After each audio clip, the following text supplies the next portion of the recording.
వందే మాతరం గీతానికి 150 ఏళ్ల పూర్తి సందర్భంగా రాష్ట్ర ప్రభుత్వ ఆదేశాల మేరకు శుక్రవారం వర్ధన్నపేట ప్రభుత్వ బాలికల ఆశ్రమ పాఠశాలలో ప్రత్యేక కార్యక్రమం నిర్వహించారు. ఈ సందర్భంగా జిల్లా కలెక్టర్ డాక్టర్ సత్యశారద అధికారులు విద్యార్థులతో కలిసి వందే మాతరం గీతాన్ని సామూహికంగా ఆలపించారు.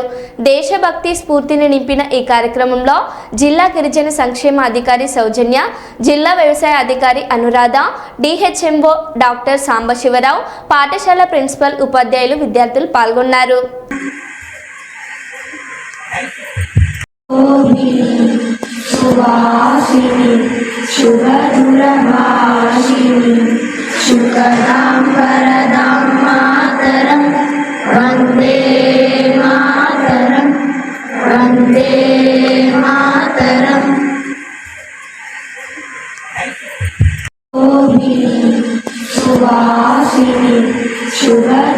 శుభదురభాషిణి శుకదాం